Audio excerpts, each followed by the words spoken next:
சின்ன பையனை கொண்டு 20,000 பேரை போஷிக்க முடியுமானால் உங்க கையில இருக்கிறதை கொண்டு லட்சங்களை ஆசீர்வதிக்கிறதற்கு முடியும். தரிசனத்தை நீங்க எடுக்கணும். அந்த தரிசனத்தை எடுத்து என்ன பண்ணணும்னா, அந்த தரிசனத்தை விட்டு வலதுபுறமும் இடதுபுறமும் நீங்க திரும்பவே கூடாது. நீங்க டிஸ்டர்ப் ஆகவே கூடாது. ஃப்ரெண்ட்ஸ் கூப்பிடலாம், சொந்தங்கள் கூப்பிடலாம், இல்ல போர் அடிக்கலாம், இல்ல ஒரே காரியத்தை செய்யும்போது மனசுக்கு வருத்தமா இருக்கலாம். அது கொஞ்ச நாள் தான். நீங்க கொஞ்சம் கண்ட்ரோல் பண்ணி நீங்க உங்களை அடக்கி ஒடுக்கி அந்த தரிசனத்துக்கு நேரா ஓடுனீங்கன்னா அதற்கு பிறகு இந்த கடன் எல்லாம் முடிஞ்சிடும். அதற்கு பிறகு இந்த தேவைகள் எல்லாம் சந்திக்கப்படும். அதற்கு பிறகு மிச்சம் வரும். அதற்கு பிறகு உங்களுக்கு எந்த பிரச்சனையுமே இல்லை. முதல்ல இந்த பையனுக்கு நான் ஒரு பேர் வச்சிருக்கேன். இந்த பையன் எந்த பையனா, கான்சென்ட்ரேஷனை மிஸ் பண்ணாத ஒரு பையன். அப்படின்னா குறிக்கோளை தவற விடாத ஒரு பையன். ஆமென். சின்ன பையன் தான், ஆனா என்ன பையன் இவன் வந்து ஒரு கான்சென்ட்ரேஷன் பண்ணனானா அதுல அவன் என்ன ஆகல, டிஸ்டர்பே ஆகல. பக்கத்துல கையை பிடிச்சு சொல்லுங்க, டிஸ்டர்ப் ஆகாதவங்க தான் ஆசீர்வதிக்கப்பட முடியும்.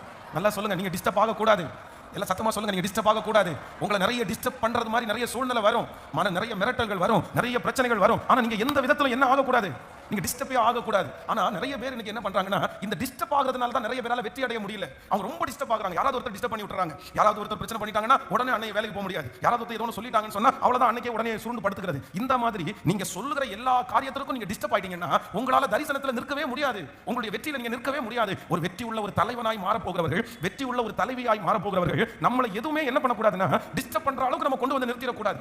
எல்லா பக்கமும் நடக்கும். இப்போ ஒரு நாள்ல நம்ம இப்ப நான் பிரசங்கம் பண்ணிட்டு இருக்கேன்னு வச்சுங்களேன். இப்ப நான் பிரசங்கம் பண்ணிட்டு இருக்கேன். இந்த பிரசங்கத்தின் நடுவில் எத்தனை இங்க நடக்குது தெரியுமா? இங்க நிறைய நடந்துட்டு இருக்கும். அப்படின்னு சொன்னா ஒரு பக்கத்துல கேமரா போகுது, ஒரு பக்கத்துல இங்க மானிட்டர் ஒர்க் ஆகுது, இது ஒரு பக்கத்துல போகும். என்னுடைய நோட்டை நான் பறக்காம பாத்துக்கணும். இது வந்து பறந்துட கூடாது. இதுல நிறைய குறிப்புகளை நான் எழுதி வச்சிருக்கேன். இது ஒன்று போகுது, அங்க வந்து டிவி ஆஃப் ஆயிடுச்சு, இங்க வசனம் ஓடுது, லைவ்ல நிறைய பேர் பாத்துருக்காங்க. இப்படி ஒரு டைம் பிரசங்கம் பண்ணும்போது நிறைய நடந்துட்டே இருக்குது. வெளியில யாராவது ஒருத்தர் டக்குன்னு வந்து நிக்கிறாங்களா, எதிர்பார்த்துட்டு இருக்காங்களா, டக்குன்னு இந்த பக்கம் திரும்பும்போது அவங்க எதுக்கு நிக்கிறாங்க அப்படின்றது. அப்போ ஒரு மனுஷன் தான் இங்க நிக்கிறோம், இங்க நம்ம பிரசங்கம் பண்றோம், இப்ப ஆண்டவருடைய வார்த்தையை சொல்றோம், என்ன சுத்தி இவ்வளவு நடந்துட்டு இருக்குது. ஆனா என்ன பண்ணணும்னா, இந்த இடத்துல ஏதாவது ஒன்று டிஸ்டர்ப் பண்ணலாம். இது ஒரு டிவி ஆஃப் ஆகலாம், இல்லனா யாராவது ஒருத்தர் குறுக்க மறுக்க நடக்கலாம், ஒரு குழந்தை கத்தலாம், ஒரு விஷயம் நடக்கலாம், இங்க இருக்கு போறதுக்கு லேட் ஆகலாம். ஆனா இது எல்லாம் நடந்தாலும் நான் என்ன பண்ணிட கூடாது அப்படின்னு சொன்னா, நான் டிஸ்டர்ப் ஆயிர கூடாது. சரிப்பா, அதை கொஞ்சம் கிளியர் பண்ணுங்க அப்படின்னு நான் ஏதாவது செய்ய காமிக்கலாம், ஏதாவது நோட் பண்ணலாமே தவிர நான் டிஸ்டர்ப் ஆயிட்டேன் அப்படின்னு சொன்னா இந்த பிரசங்க காரியத்தை சரியா நான் என்ன பண்ண முடியாதுன்னா நான் முடிக்கவே முடியாது. ஆண்டவருடைய பிள்ளைகளை இதே போலதான் உங்க ஒவ்வொருத்தருக்கும் ஆண்டவர் என்ன பண்ணிருக்காருன்னா ஒரு தரிசனத்தை கொடுத்திருக்காரு, ஒரு வேலையை கொடுத்திருக்காரு. இப்போ சத்துரு வந்து எப்படியாவது உங்களை டிஸ்டர்ப் பண்ணணும்னு பார்க்கறான். அதனால தான் குடும்பத்துல ஒரு பிரச்சனை வருது, அதனால தான் ஒரு வியாதி வருது, திடீர்னு ஒரு நெருக்கம் வருது. உடனே நீங்க என்ன பண்றது, ஐயோ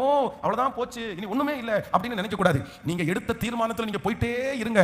இந்த காரியங்கள் எல்லாவற்றையும் நேர்த்தியாய் செய்யக்கூடிய பலனை ஆண்டவர் உங்களுக்கு தயவாய் தருவார்.